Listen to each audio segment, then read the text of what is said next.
Okay, good morning. We'll get started here. We have a good turnout here this morning. So thank everybody for coming on such a beautiful Friday morning before Memorial Day. So it's my pleasure to introduce today Carlos Bagnoletti and Jen Covelli, who are two faculty members in the Division of Internal Medicine, General Internal Medicine, both graduates of the Master's of Medical Education program, who are here today to talk to us about how to make large group teaching interactive, trying to put together what we have as large group teaching venues with our goals of trying to make things more active for our learners. Take it away. Thank you. Thank you. And thanks everyone for coming. Okay, so we're going to get started. You'll notice some stuff on the table. We'll get to that a little bit later. This is potentially danger. Okay, so our goals for today are a couple. We want to basically present an overview of a number of strategies that you can use in your large group teaching. We want to demonstrate the techniques ourselves and with you guys, and where there's evidence, we want to present the evidence. There's, not surprisingly, not a whole lot of evidence in this area, but there's some. And then we want to discuss which types of large groups best work for each technique. You're not going to necessarily find each of these as successful in every different kind of large group that you use. All right, so why do we have to care about this? Lecturing is just easier, and we've been doing it forever. So what's one reason that we need to care about it? No one comes to lectures. No one comes to lectures. Perfect. But I'm not there. We like it, but they don't seem to like it. Okay, why don't you think they come to lectures? Oh, yeah, they're boring. Okay. Pardon? Okay, so they can watch it at home in their pajamas. Why would they bother coming? What's another reason? It's a better experience. Okay, so people just like to keep their own pace, and with lecture, it's kind of driven forward no matter what they do. The lecture, you don't get to interact with material. Okay, so it's very passive. It's very passive, and we're going to come back to that. Here. They don't work.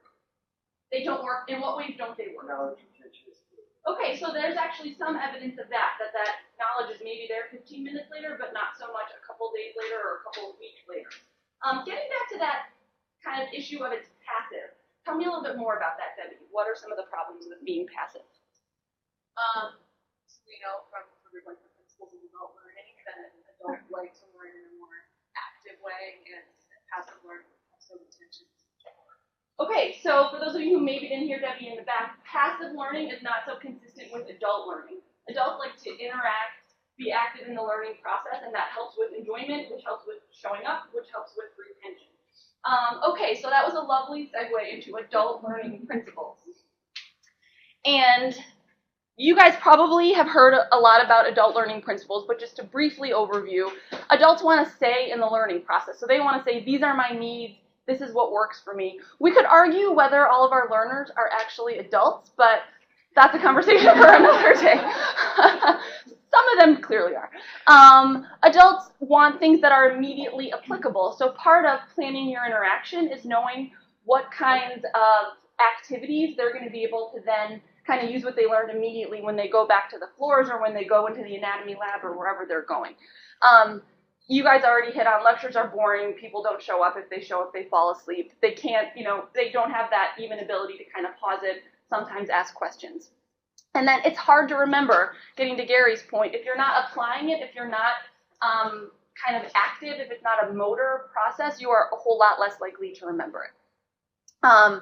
So brief review of the principles of adult learning. It's learner-directed.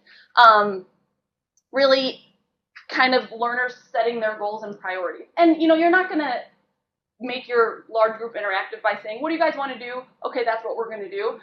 Completely letting them set the priorities, having it be completely learner-centered, but not knowing your audience, not knowing how to engage them is going to make this harder. Real-life teaching, as we mentioned, and then kind of building on pre-existing skills. So we're going to come back to this with kind of how do you decide what's the level of your audience, what types of interactions are going to fit best for your group, that you can build on kind of where they are and get them to the next level. Harder when you have a diverse group of learners, which a lot of us do. So there was a qualitative survey of internal medicine residents done by our good friend Adam Sawatsky, who was a former fellow, and Roseanne Granieri was the PI on that project. And they did focus groups of 144 of our medicine residents, and basically just said, what do you want out of noon conference, which is a traditionally 1-hour lecture every day. Some clicker questions, but traditionally not a whole lot more interaction than that. Generally, a lot of slides, a lot of data. And they said they want the lectures to be case-based, or the sessions to be case-based, shorter. An hour's too long. They want at least 50% of the time to be questions, and we'll come back to kind of other things they want as far as interaction, but clear that they don't want just to be lectured at for an hour. And then 3 to 5 take-home points. So not, here's every piece of evidence on this topic, but here are the 3 things I want you to walk away remembering. And just a few quotes that I think kind of highlight what they're getting at with this from the focus groups. A few lectures are completely interactive. They call on residents throughout the whole presentation. Might have been thinking of Dr. Arnold with that one. Call on all the residents voluntarily or involuntarily, but those are much more memorable than ones that are interactive. So they didn't necessarily say that's easier, but they said it's more memorable. It's frightening to get called on, but it's nice that the thinking is interactive rather than passive, because you are coming up with a differential, you're thinking in your own mind as opposed to the group talking about it, information being fed to you. I think if you have interaction in a way that's not intimidating, we'll come back to that. How do you have it be kind of a safe environment, but not so safe that people check out? Everyone's expected to participate. If I don't feel like I'm being judged if I throw out a wacky idea, some of that is setting the precedent. I think that's a really good point, kind of setting expectations up front. So we're going to move into cold calling. I tried to cold call. You guys made it hard because you're such an interactive group. I thought that might happen. Many groups are not quite so, eager to volunteer. So what is cold calling? Who has heard about this or done this? Brielle, what's cold calling? So you just call on people, like no one's answering, you just call people, and it's helpful to ask the question first, right, and say the name second, so everyone has to think of their answer. But yeah, you're not asking wrong here. Right. Versus saying, Brielle, what's the differential? And then everyone else checks out. What's the differential for left upper quadrant pain? Brielle. Exactly. So it's deciding which students to call on and when. And the goal is to help not only to make your job a little bit easier, that you're not pulling teeth up there, but to help the entire group learn better. And it sets the expectation, sets the precedent up front that everyone has to play, everyone has to participate. It's a positive learning environment, but it's not so positive that anyone can opt out. You have to, if you're going to cold call, you have to have strategies when people just stare at you or when they say a completely wrong answer. And that's part of keeping the discussion going and part of making people more engaged. And the more you cold call, the less you may need to cold call, because people are more likely to volunteer on their own if they know you're going to call on them anyway.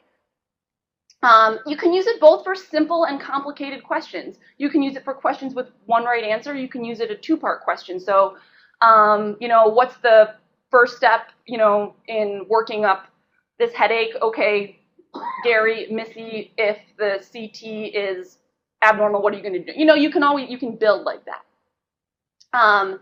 Cold calling is predictable. So you want the audience to anticipate rather than react. Rather than deer in the headlights, you just asked me a question that I'm expecting to have to participate at any moment. I'm listening to every question. I'm listening to everyone's answers in case she gets it wrong and I get called on, or it's a 2-part question. And really, you need to set this expectation up front. If you started halfway through a class, less likely to be successful. People have already kind of gotten used to sitting in the back and being on their phone.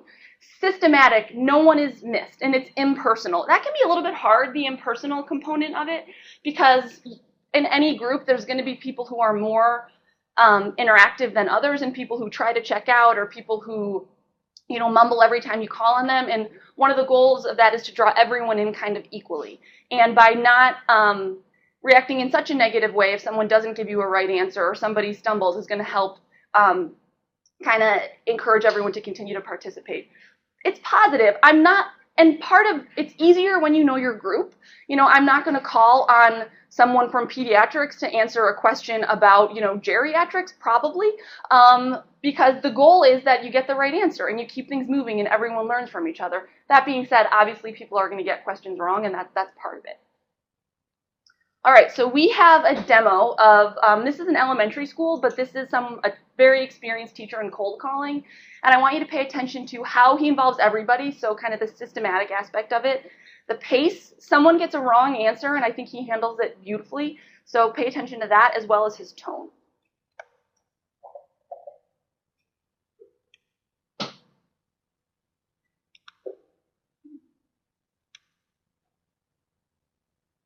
Okay, I'm a square field with an area of 169 square feet. What's the length of one of my sides, Janae? Here's another great teacher of cold calling. This is Jesse Rector. Excellent. I'm a square field with a perimeter of 48 feet. What's my area? Katrina. Jesse's kids are all standing. When he asks them to stand, they know they're going to get cold called. Cold call is better when the students know it's coming. That way they're all doing every problem in their heads to be ready. And they're hard problems. Excellent. I am an isosceles triangle, with two angles that measure 3x each. What is the measure of my third angle? Excellent. 180 degrees minus 6x. The square root of 400 is what, Frank? No, the square root of 400 is not 100. Help me out. That's right, it's 20. Tell them why.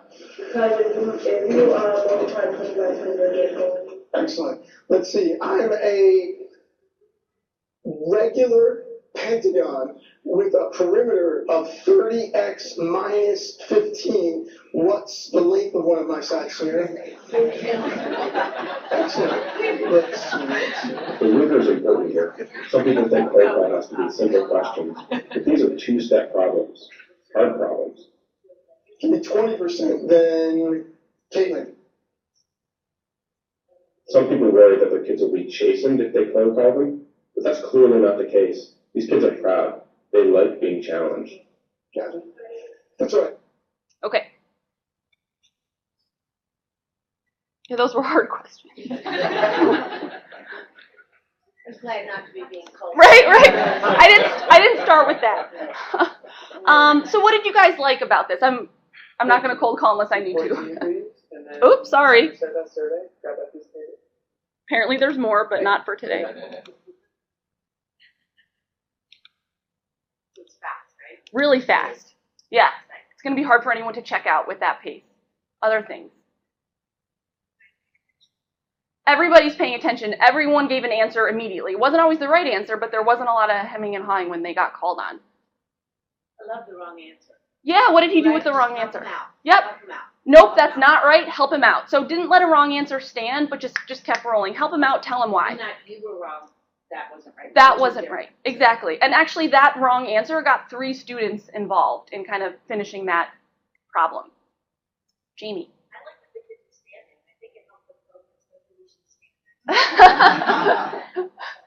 Yeah, well, it helps set the precedent and the expectation, and again, less likely to fall asleep if you're standing. Somebody in the back? Okay. Yeah. Oh, I don't know. Maybe he had a military background. I don't know. I think you're showing many of the principles involved learning. Yeah. So that's a good segue into, we'll come back to what could have been done differently, but how could this be adapted into the teaching roles that you have? You know, we could do the exact same thing. I don't know how long people would play with that, but, you know, thinking about lectures with 150 people, thinking about groups of this size with maybe 40 people, principles of this that you might be able to integrate or adapt. Anybody think they might try this or has tried it?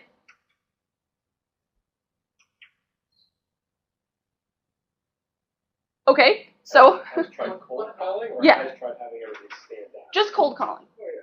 Okay, and kind of similarly or different from how Mr. Rector did it? I would say when I do it, the pace is not so fast. Uh-huh. Fairly simple. Fairly similar. Peggy?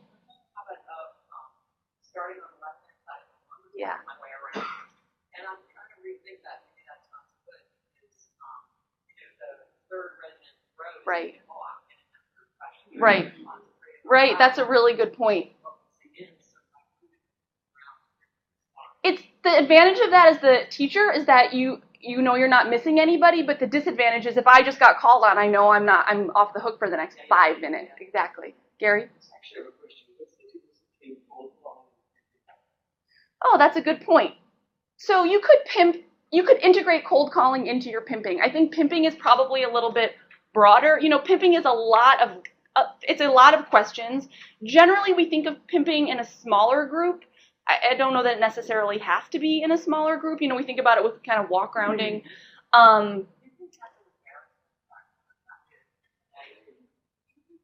It is me. I mean,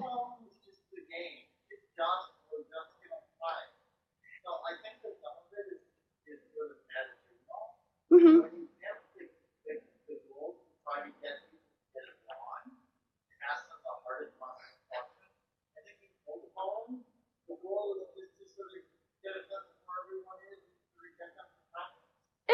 I'm not convinced that the cold call recipient gets the question along is quite so safe about it. No, they probably feel kind of bad and stupid. The idea that that's somehow different from, I'm not sure of the definition of it, I think actually but you know, I don't know that, you know, and again, one of the things I'm having trouble with conversations, I don't know what we mean by large group. You know, there's a big difference between rounding with 5 people and lecturing with 50 people. There is. And I think I would probably not think of rounding with 5 people as a large group, but you could use some of these same principles. I think one of the things we want to try to demonstrate here is that, you know, your definition of large group is going to vary. Maybe for some of you it's 15 in morning report, and for some of you it's 150. A lot of these principles can be used in all of those settings, but we're going to come back into at the end about some ways to kind of pick and choose. Before I interrupted myself, again, I think that the person that's being cold called, you know, if Johnny gets every question wrong, Johnny's going to feel bad about it, just like, you know, I just don't really know that I think the distinction is quite as clear as you think. No, I think he is going to feel bad if he gets it wrong. And part of that is, you know, if it's clear that Johnny's getting every question wrong, you may give him a softball. You know, tell me your first thought on the approach to, you know, a patient with pain. You know, so it's almost impossible to get a wrong answer. I'm also not exactly saying that. You may not feel badly, but if he keeps getting the question wrong every single time, that may kind of slow you down and kind of keeping the group moving. Peggy. Throw out that first question, give you an answer, and give them a follow-up question. Can you expand on that? Mm-hmm. What else do you think about that? When is it a good time to push that further? When is it a good time to back off on that? I think it totally depends on your goals. If, you know, you want to keep moving or you want to really expand it. And I think that's one way that our teaching is different than this teaching. This was math. There was a right answer and a wrong answer. A lot of what we do, sometimes there's a right or wrong answer, or sometimes there isn't, but someone still says something that's probably pretty bad. But a lot of times it's, you know, clinical teaching, or if it's a lecture-based teaching, there's still kind of different ways to answer a question. So I think it really depends on you as the teacher, what your agenda is for the group, and kind of the dynamics of your group. If they think that they can keep that's kind of another issue with pimping is, you know, pimping I don't think always has a negative tone. There was a JAMA article, The Art of Pimping, that talked about how it can be so beautifully done. But it does have a negative tone for plenty of people. And I think that's, you know, you would not continue to cold call if you felt like the room was falling flat. You know, that's when you might say, okay, let me kind of take over. Yeah. I think about this pimping and but is that when I'm doing that, it tends to be one-on-one with a learner. Mm-hmm. So I probe them. You know, eventually I'll get everybody involved, but it's more like me trying to, you present, you figure out what you know, and then it can be helpful for others. The whole thing of cold calling is no person gets 2 questions in a row, right? You just move all the way around. That's a good point. So I actually see them as different, you know. They overlap, but they really are different. Yeah, that's a great point. One more, and then we're going to keep moving. I just think back to the way we handle the wrong answer is that it also is the time you set the tone. Uh-huh. The goal of the interaction with the engagement, everyone's on the page. So, and not focusing on the person being wrong, that's not the right answer, and then engaging somebody else. Right. I think that piece of it can make it not feel too full. Yeah, not kind of torturing him until he gets the answer right, but just moving. Good. So this brings us to our next section, which is a demo. So we were going to do our own demo, and then we realized Mr. Rector was also a demo, so we were going to use him as our demo. So a demo is a broad term. You can use a demo in a large group interaction in a lot of different ways. You can do a role play by the instructor. Missy and Carla have done this with pain theater, with communication skills, with a lot of things. And you're not going to do a demo for everything. You're not probably going to do, well, you kind of want to pick your demos carefully because not everything is going to lend itself or really be kind of optimal for learning. Skill-based topics are really good for demos. So chronic pain, breaking bad news. Teaching, if you're teaching to teach, this can be a great time to use a demo. So a little interaction. I'm a med student. I'm lost and overwhelmed by this patient, and Carla's walking me through it, maybe using the Socratic method. That's a really good time for a demo. Generally tends to be good for skill-based topics, which is why we use Mr. Rector as our demo, because he was clearly demonstrating a skill. Demos are generally brief, 2 to 3 minutes, and you really need to decide what's my goal of the demo, what do I want learners to take away. People might be a little bit afraid to use the demo because they don't want to think, well, if I'm demonstrating how to cold call, or if I'm demonstrating the Socratic method and I stumble, then the whole point of the demo is going to be lost, and we really don't think that's true. We think part of the demo is what could have we done differently? How could this have been better? So don't be afraid to use a demo because you think, well, it might not be perfect. Another thing which we did not do here, but you could think about, is letting the audience decide some of the details of the scenario. So if I'm the med student and Carla leaves the room and you tell me, I want you to be a really stupid med student, I want you not to get anything right, and then Carla comes back in not knowing what she's going to walk into, that can make it more engaged and that can make it more meaningful because it's obviously not a script. It's Carla demonstrating in real time what she would be doing in real time on the wards when she doesn't know how the med student's going to do. And again, getting back to it doesn't need to be perfect, and it's less likely to be perfect if she's walking in completely cold. Thoughts on the demo before we move on? Has anyone done this? Other than Missy, who I highlighted.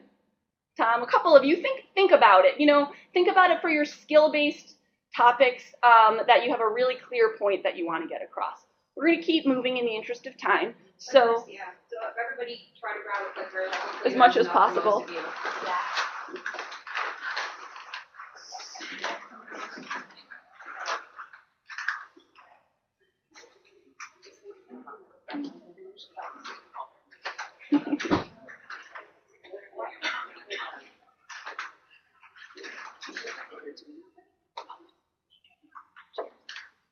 So a little bit of recall. How many, for any large group teaching session, how many take-home points do learners want? Oh. Okay. I don't know how many of you were actually able to successfully vote.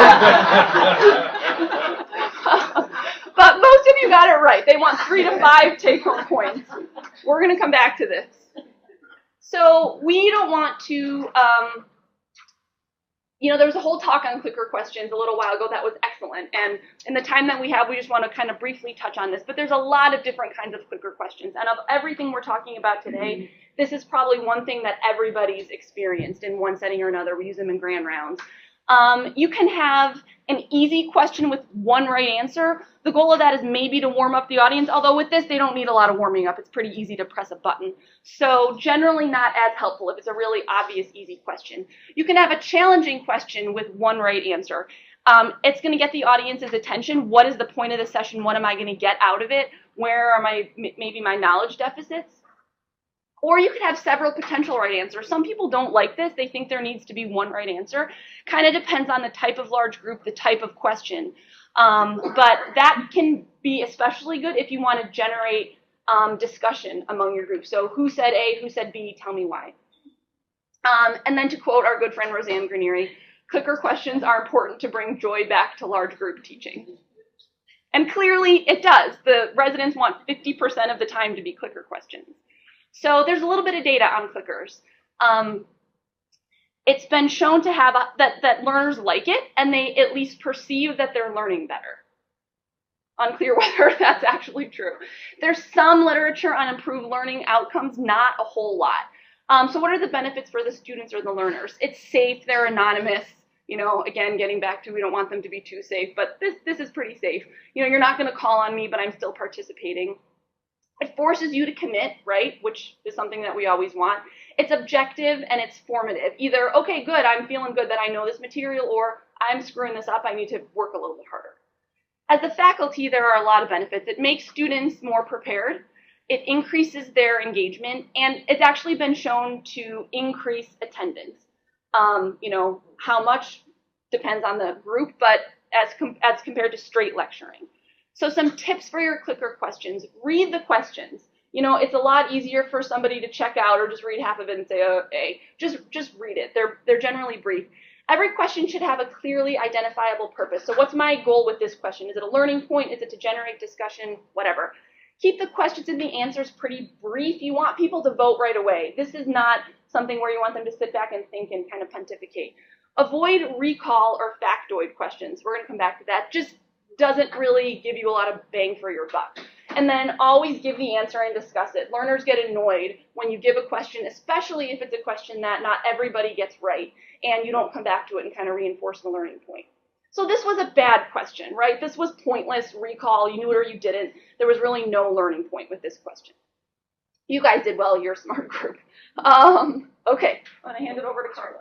Okay, so now a different question that I'm going to ask you to use your clickers for. But before I ask you to vote, how many people got the email that requested that you read an article prior to coming to this lecture? Oh, okay. How many, actually I should say, how many people read the email that requested that you read the article prior to coming to this lecture? And so of those who received the email, how many people have actually read the article? A couple of you, okay. Thank you. All right, and so we'll talk about trials and tribulations of our next strategies to make the classroom more interactive. So let's go on to this question. So which tip for flipping the classroom is correct? And you could guess, since some of you didn't read the article, and those of you who did might think back to the article. So is it the first answer, video-based instruction is the best way to deliver pre-class content? 2, flipping the classroom allows for a one-size-fits-all approach to teaching.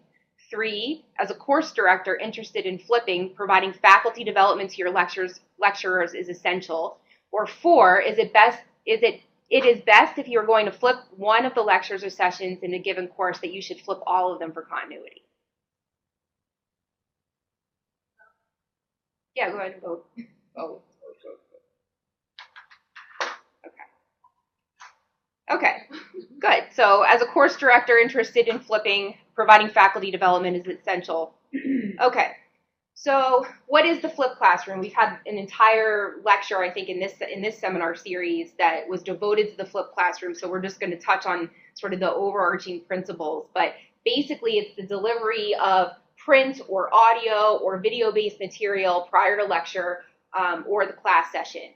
And that allows you to use your class time more effectively, helping students to assimilate that knowledge through problem solving, through discussion, through debates that occur during class time. It contrasts from the traditional model that many of us are used to, in which first exposure occurs during the lecture, and then they assimilate the knowledge from homework.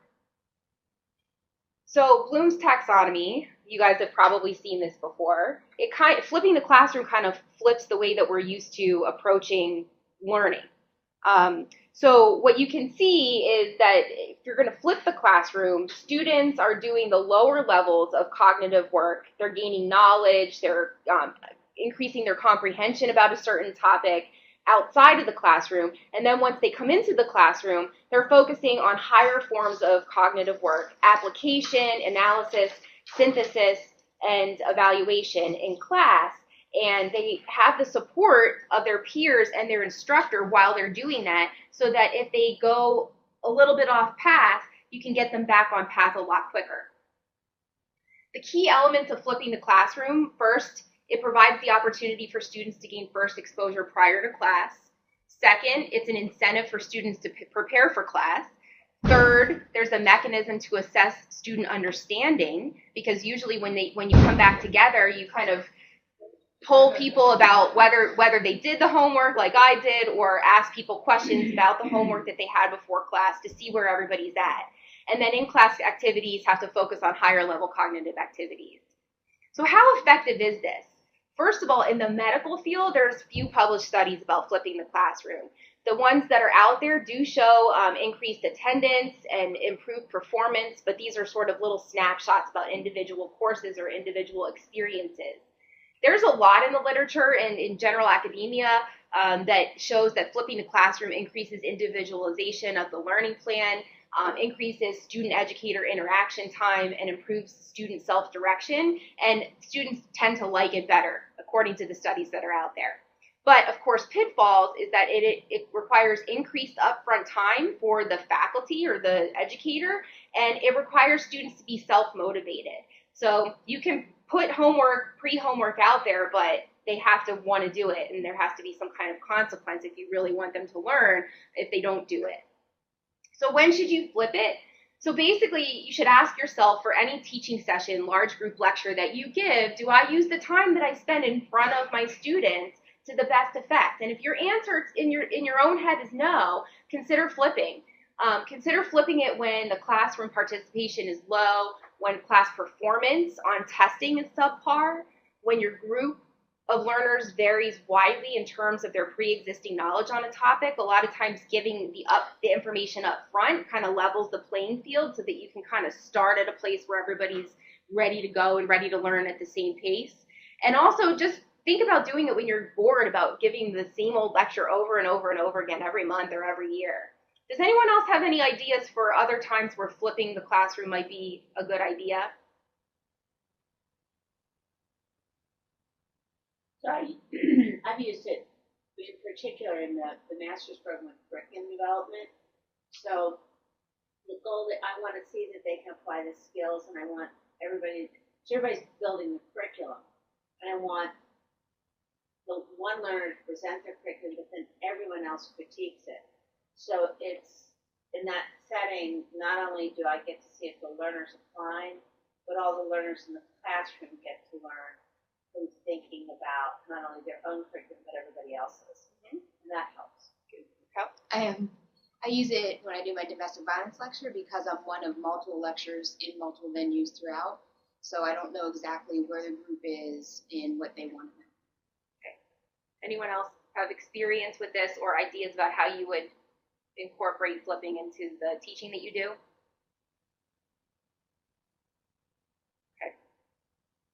So going back to the question from the emailed article, the majority of you got this right. So definitely if you're going to flip your classroom, especially if you're a course director and you are in charge of multiple lectures within a course, making sure that if you're not the one giving the lecture, that your faculty has a basic understanding of what flipping the classroom is. You have to let them know and give them some suggestions about what they can do. Like I said before, as far as the first answer, it's wrong because it doesn't have to be a video. It could be a handout, it could be an audio, it could be pretty much anything you can think of as far as what the pre-homework is. And the whole beauty of a flipped classroom is that it's not a one-size-fits-all approach. It really allows for individualization and tailoring of learning to your learners. And then the other thing that is kind of overwhelming and not helpful to think about when you think about flipping is that it does not have to be sort of this grand plan. It can be one lecture at a time or even one part of one lecture at a time.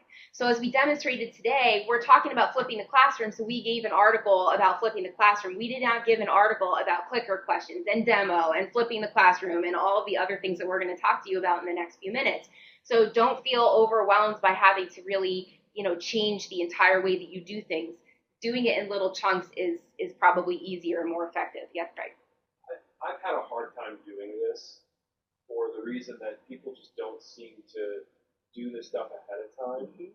When this is done successfully, do people have some way of being a gatekeeper of saying you can't come to this lecture until you've actually done it? I mean, is there some way of I think it depends on the instructor whether they disallow someone from entering the room or not. I don't know if anyone's done that before. Does anyone have experience with that part of it? Yeah, Ronnie. So we did a conference series with Craig Shapiro where we built the classroom, and to try to hold people more accountable because no one was impatient and nobody wanted to read prior to, we actually had them do it as a team. So one team was responsible for an article and expected to contribute to the group discussion based on that article.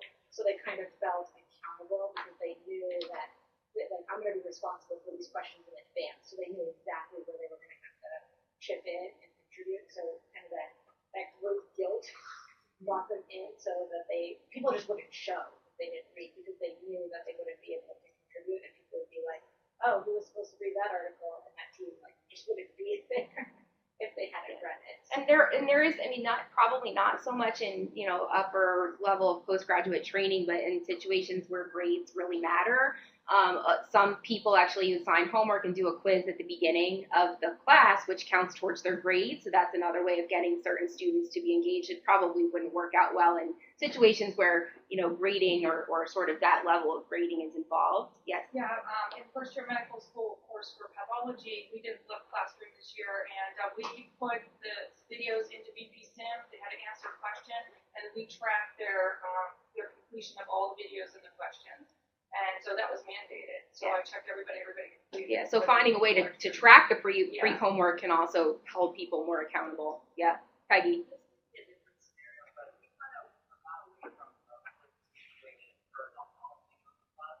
Used to be send an article out to all the readership, and would read it in the hour. But the journal club would be to discuss the article rather than present the article. And then we had feedback that people weren't coming because I hadn't read the article. And so I put them in.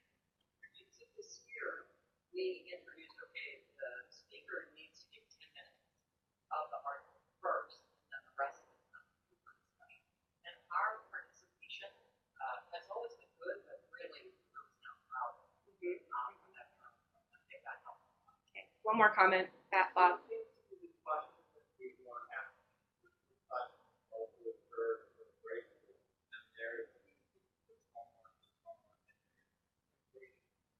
Questions to adult learners. You don't have to do what you want to do. What's the motivation for them to watch it ahead of time? The goal of the classroom is to become a practice knowledge. So if your learners won't get the knowledge ahead of time, then you need to think about, can I give them the knowledge in the first 30 minutes? So I basically have them captured in the first part of the class. They watch the video in the first half, and then spend the second half. We can't flip it all the way because there is no class for that. And they can just choose not to come. Yeah. So the paradigm. Yeah, it is different. So this is just one additional way to think about it. Again, I think that for higher level learners, making part of what they have to prepare for, part of the lecture that they have to prepare for ahead of time, is probably better than making the preparation sort of mandatory in order to come, because I think that what will happen, or what does happen that we see, is that people will have a choice and they just don't come, versus grade school where they have to go. Okay. We're going to switch now to team-based learning. Okay, so I'm going to read this question, and then I want you to get in groups loosely of about 6. You don't need to totally kill yourselves rearranging the room. But so Liz is an intern who's been getting excellent evaluations over the past 4 months and starting her year, including from her patients. But multiple people are concerned about her clothing, which includes low-cut shirts and short skirts. No one's ever been in this boat of having to deal with this, right? Her assigned advisor is a man. What is the best next step? Do nothing. It's not impacting her work or her patients. Ask her advisor to talk to her. Ask a female faculty member to talk to her, or ask one of the chiefs. So there's piles of letters on the table, 6 piles. Get in groups, talk for about a minute, and then we're going to ask you to decide on an answer as a group and hold up one card. So I want to make sure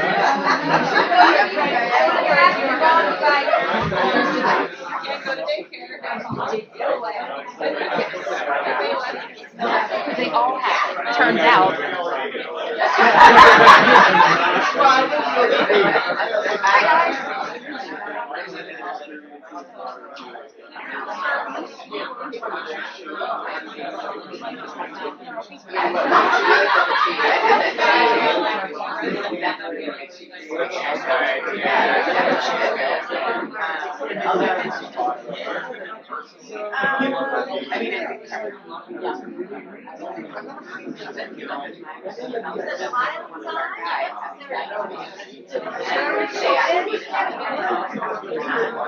So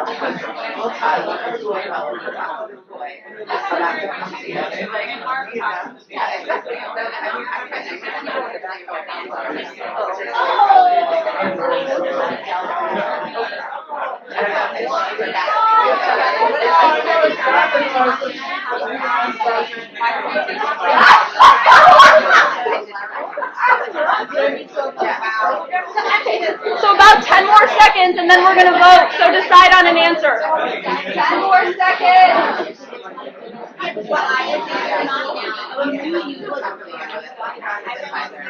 Okay, we're going to bring it in. Bring it in. I know this is a really fun topic, but bring it back in. Get ready to vote. Get ready to vote. Okay. Everybody hold up your group answer. Okay, we have a C. Thank you all for playing D, D, B. Groups in the back who didn't have cards. B. B. What about the group in the back? What's your vote? Anna Marie, do you guys vote? You don't know? Okay. All right. So, thank you for playing. Nobody thought we should do nothing, clearly, but we had B, C, and D. So we had a pretty wide variety of answers for this. So this is team-based learning. This is structured small group learning within a large group. It traditionally emphasized the student preparation outside of class, similar to flipped classroom. It doesn't need to. I know there are a couple people in the med school who do this very, very well, and we've had lectures in this setting from them. And in that setting, what they do is that they have the student complete an individual readiness assurance test, or the IRAT. So that holds them accountable for doing the work ahead of time. They show up, they take a quiz, and they're graded on it. And then they break into small groups, they get questions, and they need to you need to pick one answer as a group, and they're graded on that. So they're held accountable as an individual, and then they're held accountable to their group. Each question in this traditional setting has a right answer, and like I said, it's graded. How is it different from clicker questions or the audience response system? The questions can be more complex. You don't need to answer them in 10 seconds. You can grade people, which you don't with clicker questions. It takes more time, and the room setup matters. You can use clickers in kind of any room. TBL, this room was okay, not really great for what we wanted to do. How is it different from PBL or small group, that type of small group teaching? You benefit from the input of the entire class. So if my group decided B, but everybody else decided C, I'm going to learn from that entire group versus just my group that's maybe on the wrong track. And if it's a PBL, it's not going to be that same way. TBL, you only need one facilitator, so that's a big benefit. It's cheaper as far as faculty time investment. And there tends to be more objective grading. We don't traditionally grade students objectively in PBL. And then it's different from the flipped classroom in that the flipped classroom essentially always implies pre-class work, and TBL traditionally requires pre-class work. You don't necessarily need to do that depending on your goals, depending on your group. And traditionally, the flipped classroom is shorter time in class because you're applying what you learned. TBL it could be, or you could intersperse it with lectures and take up the same amount of time. It depends on what you want to do. So in graduate medical education, we don't grade our learners. We do like to evaluate their clinical reasoning. And if you ask residents to read a bunch, like Ronnie did, it seems like it worked for them. You had that little bit of a stick. But it's harder with residents. The norm is not you need to go home and do homework. So generally, it's going to be a different type of setting. People show up and you kind of maybe use it to do clinical reasoning or differential diagnosis, things like that. Similar to flipped classroom, you can do it one time depending on the goal of that day, or you can design an entire course that way. There's a little bit of evidence that TBL is superior to lecture. It's been shown that in kind of skill-based things, substance abuse screening and assessment skills with standardized patients, that a TBL kind of delivery where students have more time to kind of talk about and maybe even practice is better. They randomized med students to TBL versus traditional lecture and then graded their emotional intelligence and found that it was better for emotional intelligence improved more with TBL than with lecture. Second-year med students were found to do better on pathology exams when they had TBL versus traditional lecture, and were also found to do better on an anatomy section of step 1, which I think is interesting, kind of highlighting that it's good for kind of fact-based information like anatomy, and it's also good for skill-based things like substance abuse screening. All right. Okay, so we're talking about how to make a large group interactive, and it would probably be rude if we just came in here and said, okay, the best way to make a large group interactive is to just break into small groups, okay? We're not going to tell you that. There are some times where you're able to break into small groups, just like we had you do for TBL. There are other times where it's simply not feasible, either because of the topic or because of the room or because of the noise, that sort of thing. But we'll talk a little bit about small groups and thinking about how you can integrate that into your large group teaching. Obviously, breaking into small groups allows people to have a little bit more airtime to express their opinions, to add ideas, to ask questions, than if they're just sitting sort of looking up at the lecture. It also allows individuals to receive feedback more quickly. Oftentimes the feedback that they receive are from the people in their small group, not necessarily from the instructor. And it also, of course, allows people to learn from one another in small group. It creates opportunities for people to practice skills or apply knowledge at the same time, and the learning becomes more dynamic and active in small groups. It also helps to build sort of teams, so it encourages participants to get to know each other better, breaking down barriers and creating a more positive learning atmosphere. So there's a lot of great things about small groups, and probably most of us do a lot of small group teaching. So when to do it? The best times to do it is when the material stimulates discussion or requires teamwork to synthesize. And also, if you notice that your students are falling asleep or not paying attention, that's another thing, because you kind of have to get them to get up, move around, and sort of talk to people. But when to avoid it, if it's factoid type knowledge, like anatomy, probably just talking about anatomy in a small group is not the best way to learn anatomy. If the noise level in the room when people break up into small groups is just intolerable and nobody can hear themselves talk or think, then that wouldn't be a great idea. And of course, if the room setup makes it impossible or even annoying, don't do it. I've been to a lot of workshops at national meetings where unfortunately the rooms are, they may not be set up the way that the group wanted to, and they're just sort of like chairs in a row and a row and a row, and then for most of the workshop to be in a small group, everybody has to like literally get up and move their chair and try to find a group, and it becomes a little bit problematic. So just be aware of sort of setting issues with small group. If you're going to do small group, make sure that you give learners clear instructions. Make sure that you tell them how you want them to break up, like approximately how many people you want in the group. Make sure you tell them what they're going to be doing when they get into the small group, and make sure that you tell them what the time constraints are. Say, now I want you to break up in small groups of 5 to 6. You are going to be talking about the question that's on the board. I want somebody to be prepared to report back to the large group. You have 10 minutes to work on this. And then give them a reminder about how much time they have left.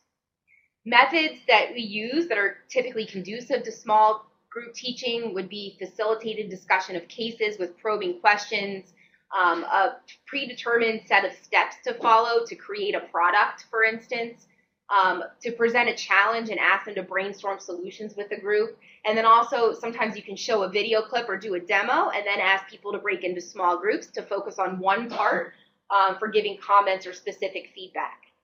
But keep the groups accountable. So in addition to prepping them or briefing them ahead of time, make sure that they know that they're going to have to report back in some way. Report back to the large group via a representative or a scribe or team-based voting like you guys just did, or make sure that they know that if they were working on a product that they need to hand in the product at the end.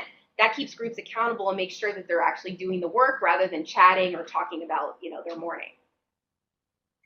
Okay, so next thing we want you to do is think about this question. So when should large group teaching not be interactive? We want you to decide on one example to report back to the large group. What we want you to do now is basically break into groups of 2, or if there's not a neighbor that you can talk to, then you can join a group of 3. But basically talk to your neighbor and talk about this. We're going to give you a couple minutes to come up with one thing, and then we want you to report it back.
Okay, I'm going to ask you for your ideas now.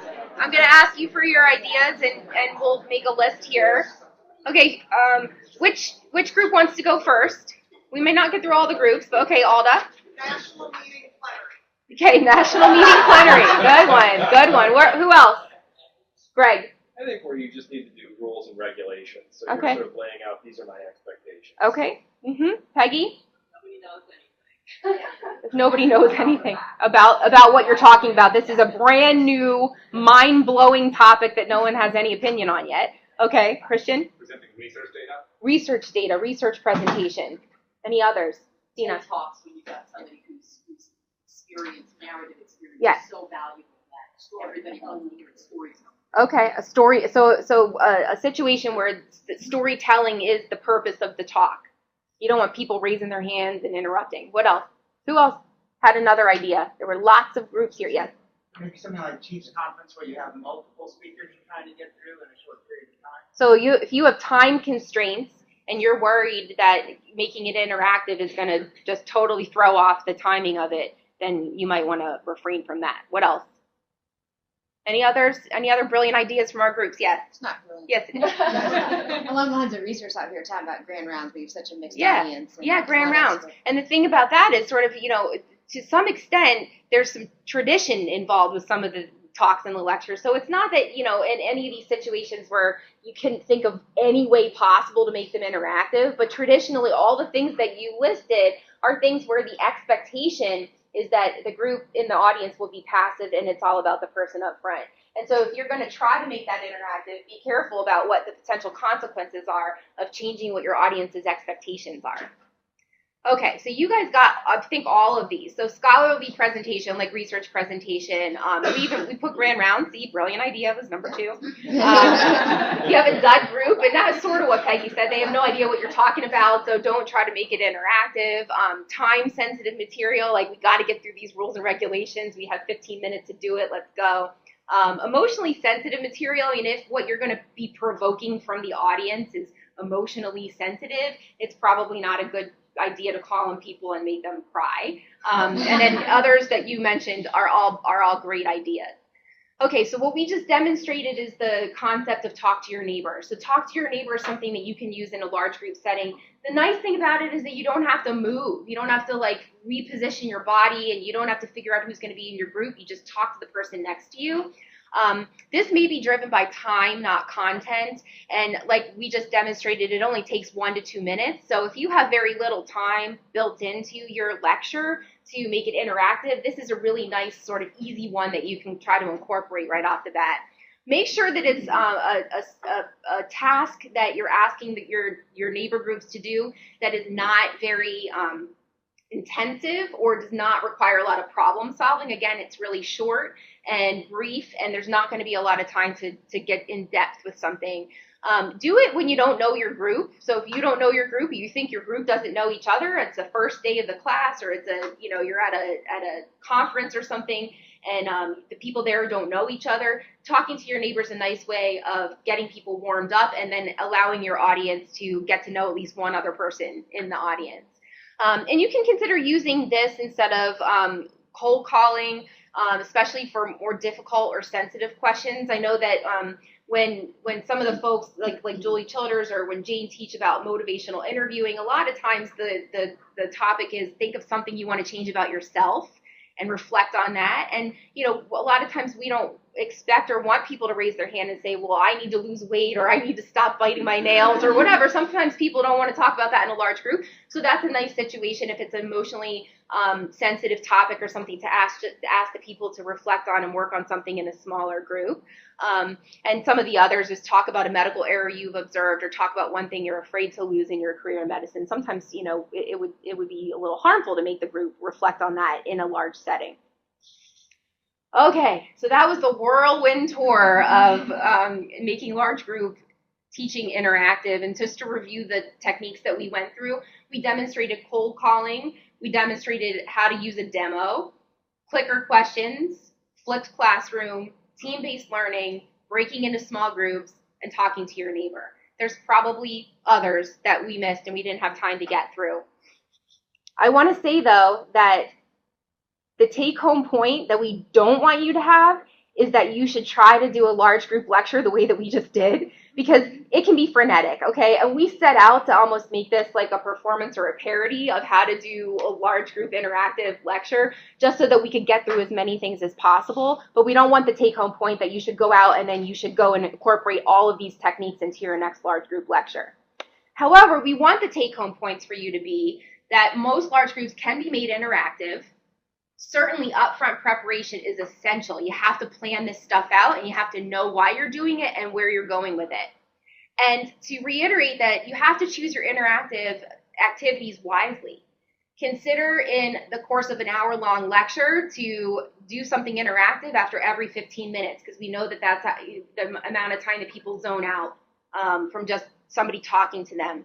And then make sure you pick your strategies based on your strengths, based on the topic at hand, based on the group size, and on the group dynamics. All of those things are important when you choose your interactive activity. We want to thank Debbie. We also want to thank Roseanne because we borrowed some of their slides. So the point being here is don't reinvent the wheel when well material already exists. I just told you that an interactive large group lecture takes a lot of prep time. Once you get it down, it's great, and you can kind of give it over and over again, but it does take a lot of upfront prep time. So if you are using your time and trying to figure out how you're going to make it interactive, then see if you can kind of cut corners otherwise. Okay, thank you for interacting with us.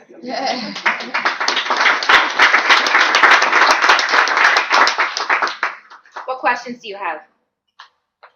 Yes. You're saying that the actual room is important in TBL setup. So is there a room or venue that's designed for TBL here? To my knowledge, there is not one associated with the medical school. There are some rooms that are used for the master's programs, the master's in medical education and clinical research programs that are set up like that. But I don't do a lot of med school teaching, so maybe other people know. I've done a teammate exercise in BST 100. Oh yeah, BST 100 could be configured to do that. Yeah. The pharmacy school actually has one or two TBL rooms. I mean, it's pretty high tech. Cool. Other questions or comments? I just want to make a comment that what I was reflecting on in the techniques that you described, I will often do like a large group lecture and try to make it interactive by asking questions and then just having people raise their hand. But what I realized, and so that's okay, but what I realized is, the people who raise their hand interact. Everybody else goes to ground. Yeah. What you just described are the techniques that get everybody in the room involved, which is such a different approach and more because it's easy to zone out and eat your lunch. Yeah, thanks for pointing that out. I know Jen did more talking than I did, so I was doing more observing, and I didn't see like anybody on their phone this whole time. That was so awesome. Everybody was looking up here and into it, so that was fantastic. Okay, we're at the hour, so thank you so much for your attention and participation.